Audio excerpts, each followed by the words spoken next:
उनके ख्याल में तो कामयाब जा रहा है। तो पुलिस रिफॉर्म्स कुछ नहीं हो सकी, पंजाब हमारे हाथों से निकल रहा है, ये उनके अल्फाज हैं। हेल्थ कार्ड का सिलसिला पहले से चल रहा था, वो खुद से कुछ नहीं कर सकते, वो वेट करते हैं इमरान खान के, वो इमरान खान आए लाहौर, कोई रोजगार नहीं। तो सिस्टमेटिक करप्शन कम हुई। कौन सा ऐसा मंसूबा बड़ा है कि ये ब्यूरोक्रेसी ने डिले किया, वो कहते हैं मुझे याद नहीं।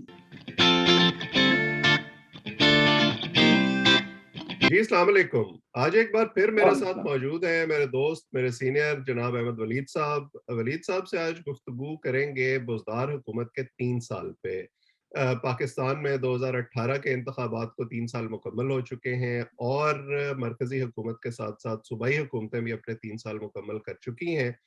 तो वलीद साहब, आपका बहुत-बहुत शुक्रिया वक़्त देने के लिए। इन थैंक 3 सालों में जो बहुत ज़्यादा फ़ोकस रहा है वो पंजाब पे रहा है और उस्मान बुज़दार की हुकूमत पर रहा है, क्योंकि सबसे बड़ा सूबा है और एक लिहाज से मरकज़ को भी पंजाब ड्राइव करता है। जिसकी स्ट्रेंथ पंजाब में होती है, वो मरकज़ में भी उसको ताकत मिलती है। तो आप जब इन 3 सालों को मुड़ के देखते हैं, तो आपको क्या लगता है ये जो एक तरह से एनिग्मा रही है उस्मान बुज़दार की हुकूमत उसको?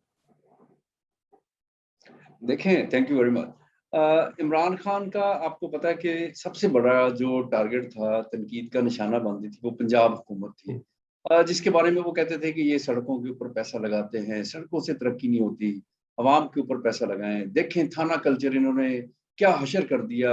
हुँ, पंजाब के जो पुलिस स्टेशंस हैं, उनमें जाके आप देखें लोग कितना तंग हैं, और पंजाब पुलिस को इन्होंने अपना टूल बनाया हुआ है, लोगों को थ्रेट करने के लिए, उनको मतलब सप्रेस करने के लिए।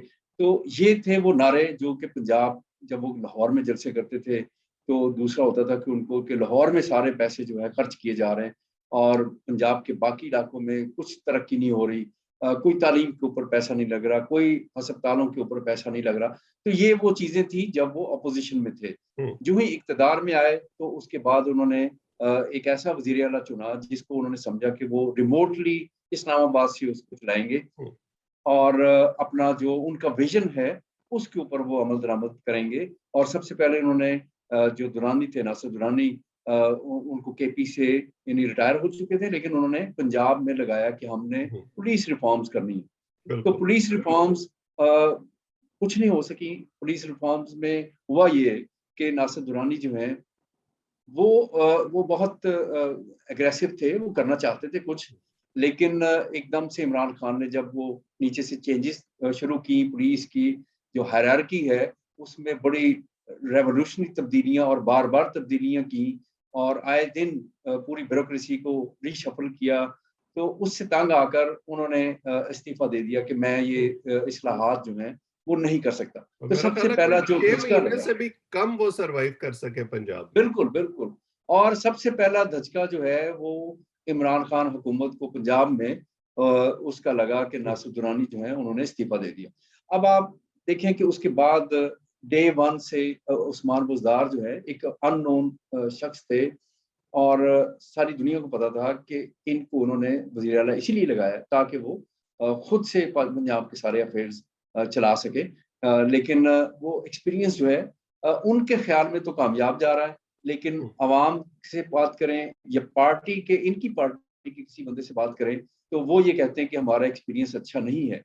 रिसेंटली एक जो वफ़ाकी वज़ीर हैं वो लाहौर में थे, ऑफ द रिकॉर्ड उनसे बात हो रही थी।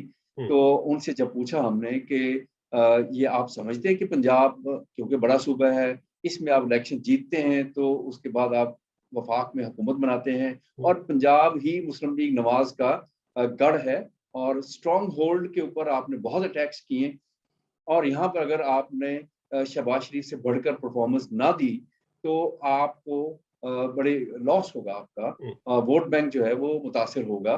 तो उनसे जब हमने पूछा कि क्या आप समझते हैं कि पंजाब की कारकर्दगी अच्छी जा रही है या कैसी जा रही है? तो उन्होंने कहा जी बिल्कुल पंजाब हमारे हाथों से निकल रहा है। ये उनके अल्फ़ाज़ हैं, हुँ। और बड़े इसकी क्लोज़ हैं। वजह क्या है? आप एक बात जो हम बार-बार सुनते हैं वो ये है कि क्योंकि उनकी अपनी शख्सियत कमज़ोर है उस्मान बुज़दार की, तो पंजाब में कई पॉकेट्स बनी हुई हैं। गवर्नर हाउस में शायद एक और पावर सेंटर है, परवेज़ इलाही का अपना पावर सेंटर है, फिर अलीम खान का अपना है। क्या ये जो टग ऑफ वॉर है, ये भी वजह हो सकती है कि परफॉर्मेंस उस तरह नहीं हो सकी? ये एक्चुअली तो बुनियादी वजह तो ये है कि इमरान खान साहब जो हैं वो इस्लामाबाद से बैठ के यहाँ पर चलाना चाहते हैं इसको, और कोई क्लियर विजन नहीं है कि उन्होंने एजुकेशन में, आप देखें कि सिंगल नेशनल करिकुलम जो है वो इंट्रोड्यूस कराया 3 साल बाद। उससे पहले एजुकेशन में जीरो काम हुआ, कोई काम नहीं हुआ। कोई स्कूल हमने नहीं देखा कि हम कहें कि ये स्कूल जो है अब उस स्टैंडर्ड का हो गया है कि जहाँ पर हम जो बड़े बड़े स्कूल हैं, बड़े बड़े एलीट स्कूल हैं लाहौर में, इंग्लिश मीडियम टाइप के, जिनके बारे में इमरान खान बोलते रहे, तो उन स्कूल में से कोई बच्चे वहां से शिफ्ट किए हों कि ये स्कूल, एक स्कूल लाहौर में एक स्कूल बना, इस स्कूल में अब लोगों ने अपने बच्चे जो हैं इस स्कूल में दाखिल कराना शुरू कर दिए, और सरकारी स्कूल है, फ्री एजुकेशन है, और यहाँ पर तालीम का मेयार जो है जो प्राइवेट स्कूल्स हैं उनसे भी बेहतर है। नॉट ए सिंगल स्कूल इन लाहौर और इन पंजाब और इन पाकिस्तान, कोई एक मिसाल नहीं है कि हम कह सकें कि ये एक स्कूल कायम किया केपीके में कि पंजाब के स्टूडेंट्स जो हैं वो वहां जा रहे हैं, एडमिशन ले रहे हैं। कोई केपीके में कोई यूनिवर्सिटी बनाई है उन्होंने, इमरान खान साहब ने, तो पंजाब के स्टूडेंट्स की प्रेफरेंस ये है कि वो पेशावर में जाके एडमिशन लें या एबटाबाद में एडमिशन लें या किसी और केपीके जिले में वहां जाके एडमिशन लें। वो वहां पे 5 साल एक वो है, 3 साल ये, यानी 8 साल के अंदर कोई एक स्कूल, एक यूनिवर्सिटी, एक कॉलेज नहीं है कि जिसके ऊपर वो क्लेम कर सकें कि पीटीआई क्योंकि तालीम के ऊपर, इमरान खान हमेशा कहते थे कि ह्यूमन रिसोर्स के ऊपर स्पेंड करें आप, उससे पाकिस्तान की तरक्की होगी। तो ह्यूमन रिसोर्स के ऊपर और तालीम, खास तौर पर उनका सबसे ज्यादा एम्फेसिस होता था बिल्कुल कि हमने तालीम के ऊपर काम करना है, और तालीम में हम लोगों को अच्छी तालीम, प्राइवेट स्कूलों से भी ज्यादा अच्छी तालीम वहां प्रोवाइड करेंगे। अब आप ये देख लें कि एक नारा तो ये गया, इस्लाहात जो है वो अलग हो गई, जो हेल्थ की जो उन्होंने बहुत बड़े दावे किए थे, उसमें सिर्फ एक पॉजिटिव काम है कि उन्होंने हेल्थ कार्ड्स बनाए। तो हेल्थ कार्ड्स का सिलसिला पहले से चल रहा था, पंजाब हुकूमत जो है उन्होंने भी शुरू किया हुआ था मुख्तलिफ अजला में, लेकिन अब इन्होंने भी शुरू किया हुआ है कि जो डाउन ट्रोडन, जो बिल्कुल निचली क्लास है, उनको कम से कम सेहत की फैसिलिटीज जो है वो प्रोवाइड की जा सके। Otherwise no such big hospital. Lahore के करीब एक हॉस्पिटल अभी उन्होंने मॉडल टाउन साइड पे कोई पुरानी वहाँ पे सब्जी मंडी होती थी, तो उसको साफ करके खत्म करके कहीं और शिफ्ट किया। तो अब एक प्लान बनना शुरू हुआ है कि वहां पर हॉस्पिटल बनना। It will take many many years, I mean 3 4 5 6 years कि वो कंप्लीट होगा, तो फिर वो सामने आएगा कि ये हॉस्पिटल इन्होंने बनाया, जो कि इनके दावे थे कि हम इन सेक्टर्स में बेपनाह काम करेंगे, लेकिन दूसरी लेकिन वो उस तरह तरफ से नहीं जो हो सकता। पीकेएलआई पहले बन रहा था, जिसकी वजह से शायद पाकिस्तानी जो मरीज है जिनको भारत जाना पड़ता था उनको सहूलत मिल जाती, उसका बेड़ा गर्क हो गया।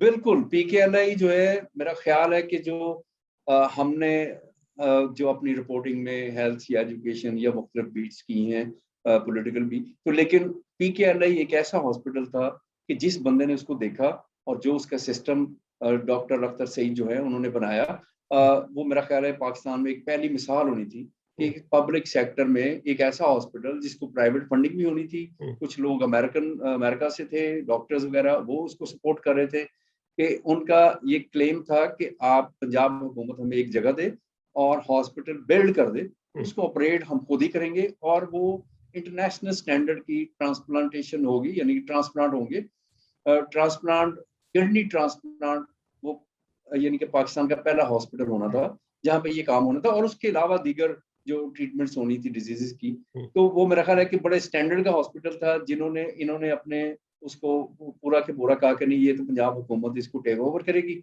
उसको टेक ओवर कर लिया। बाद में अभी उसका कोई नाम नहीं है, कोई पता नहीं, वो डॉक्टर सब चले गए जो अमेरिका से छोड़ के आए थे, उन्होंने बिल्कुल, वो डॉक्टर अख्तर सही भी चले गए, उनके जो साथी थे वो भी चले गए।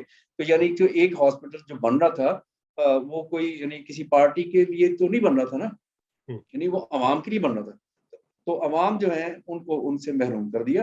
तो अब आगे मेन चीज कारकर्दगी, यानी जो उस्मान बुज़दार हैं वो वजीर आला हैं, लेकिन वो खुद से कुछ नहीं कर सकते, यानी खुद उनके पास कोई, वो वेट करते हैं इमरान खान के, वो इमरान खान आए लाहौर, वो उनको कुछ बताएं कि वो क्या करना चाह रहे हैं, तो उसके ऊपर वो फिर जब भी आपने तकरीरें सुनी होंगी इमरान खान साहब की, उसमें अगर पंजाब हुकूमत की उन्होंने तारीफ की है तो वो लंगर खाने, पनाह गाहें, ये दो चीजें आपने सुनी होंगी कि वो उस्मान बुज़दार जो है वो बहुत अच्छा वजीर आला है, क्योंकि वहां पे उसने लंगर खाने बनाए और पनाह गाहें बनाई हैं।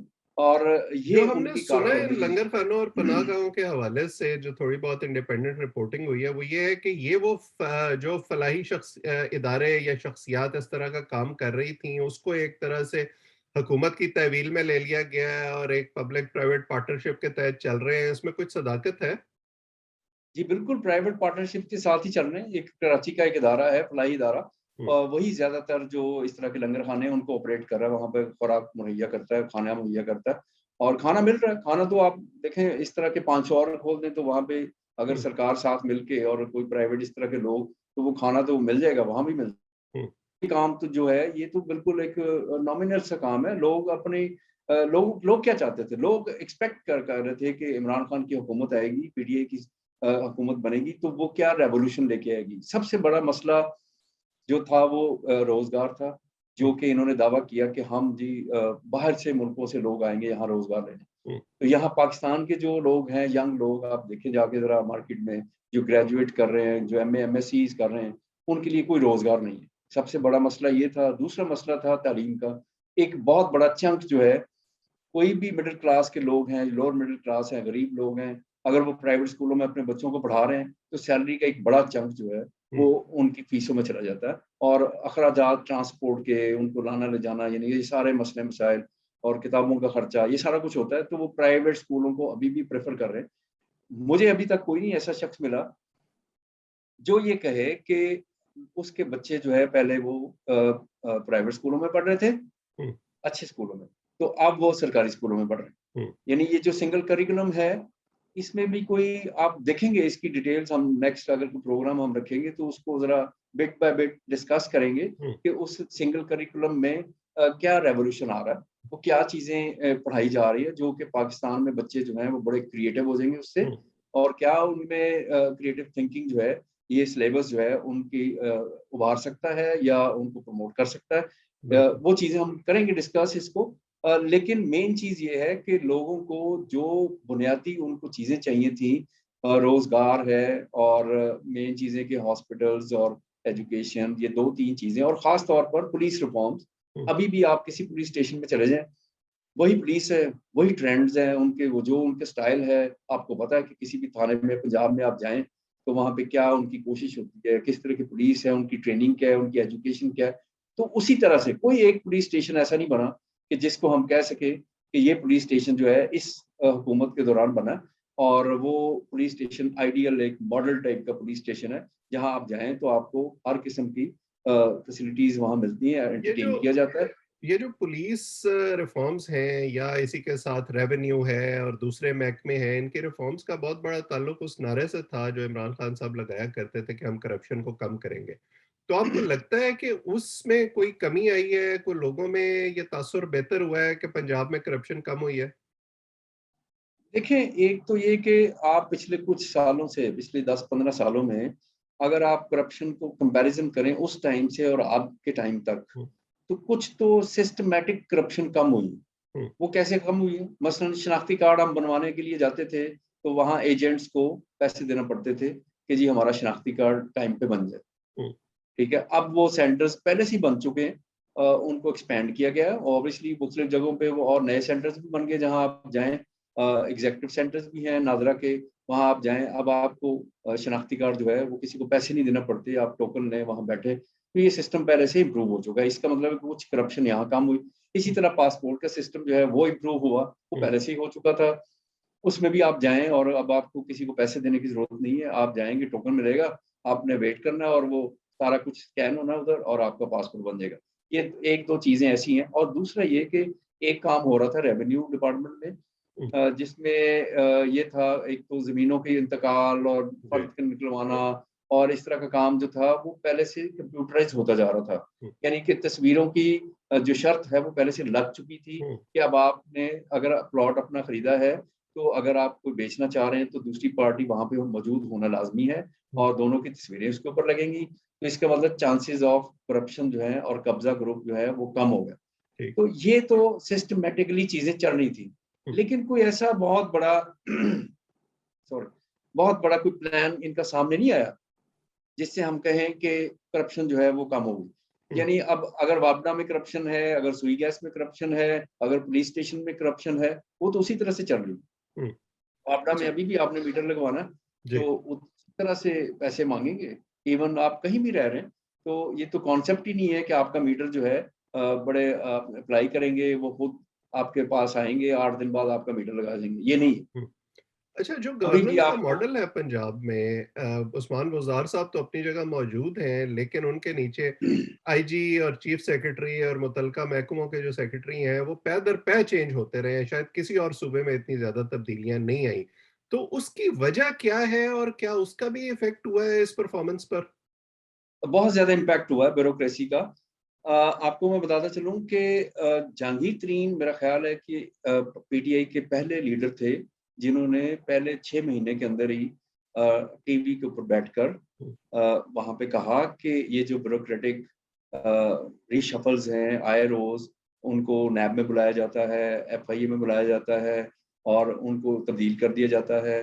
तो इससे वो बदली हो रही है उनके अंदर, और जो परफॉर्मेंस और हुकूमत जो है इस तरह से नहीं चल सकती कि हुँ, आप आए रोज तबादले करें, जो भी बंदा आए। और हम ब्यूरोक्रेट से मिलते हैं, हुँ, वो ये बातें ओपनली करते हैं कि जी हम आए, अब देखें अगर 4-6 महीने 3 महीने तो हमने तो चेंज हो जाना, तो हुँ, उसमें उस दौरान हम क्या सोचें, क्या कोई मनसूबा बनाएं, क्या चीज़ें ऐसी प्रोजेक्ट्स लेके आए कि हम हुकूमत को बताएं। और दूसरा ये कि एतमाद नहीं, हुँ, यानी कि हुकूमत जो है उसको ब्यूरोक्रेसी के ऊपर एतमाद नहीं है। पहले-पहले तो तकरीबन 1.5 साल तक, तो 2 साल तक ये चलता रहा कि जी ये तो सारी ब्यूरोक्रेसी जो है पिछली हुकूमतों की है, यानी कि हुँ, नून लीग की है, और ये उनसे वाबस्ता है अभी तक।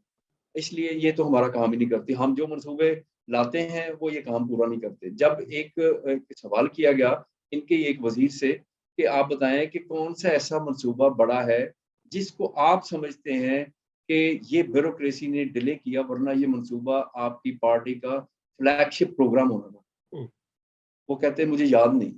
हुँ, हुँ, अब आप देखें कि ये सवाल कि उन्हें याद ही नहीं है कि कौन-सा। मैंने कहा आप देखें, आप अभी भी आप कह रहे हैं कि हमारे मंसूबों को हुँ, तअत्तुर का शिकार किया जा रहा है। हुँ, अब आप देखें कि मसलन रिंग रोड, जो रावलपिंडी का रिंग रोड है, हुँ, उसका मंसूबा जो है शुरू हुआ। हुँ, अब ब्यूरोक्रेसी ने जो भी वहाँ पर किया, लेकिन हुकूमत को सारा पता था, पंजाब हुकूमत को पता था कि वहाँ पे कौन-सी डायवर्जन्स हो रही हैं, हुँ, कौन-कौन उसकी अप्रूवल दे रहा है, क्या कुछ हुआ है वहाँ पे। और लेकिन वो खुद से ही उन्होंने उनके ऊपर एक्शन लिया, और वो एक मंसूबा बनने के करीब था, शुरू होने के करीब था, उसको खुद से ही उन्होंने इंक्वायरियाँ शुरू करके, तो सारी ब्यूरोक्रेसी में एकदम से फिर सरासिमगी फैल गई कि ये तो कोई मंसूबा हम शुरू कराएँगे, अगर कहीं भी जाएँगे, तो ये तो हमारे खिलाफ इंक्वायरियाँ खुल जाएँगी। हुँ, इसलिए वो रिलक्टेंट होते हैं कि मतलब कोई मंसूबा जो है अगर वो करना चाह रही है हुकूमत, तो वो सबसे पहले तो आपको पता है कि ब्यूरोक्रेट्स का ये होता है कि वो ज़िम्मेदारी अपने ऊपर नहीं लेते। बिल्कुल। वो आगे डालते हैं कि अब आप बताएँ कि हमने क्या करना है। हुँ, तो उसमें हुकूमत जो है वो समझते हैं कि हम तो नए हैं, हमें तो पता नहीं है हुँ, कि कैसे चलना है, ये कैसे कार्रवाई करनी है, तो इसलिए ब्यूरोक्रेट्स हमारी हेल्प नहीं कर रहे। ये प्रॉब्लम चल रहा है, और ये प्रॉब्लम मेरा ख़्याल अभी तक ख़त्म नहीं हुआ कि पंजाब में हम समझें कि ये काम जो है ना, अब ब्यूरोक्रेसी जो है और जो हुकूमत है वो हैंड्स इन ग्लव और इस तरह से मिल के काम कर रहे हैं, वो अभी हुँ। तक नज़र नहीं आया।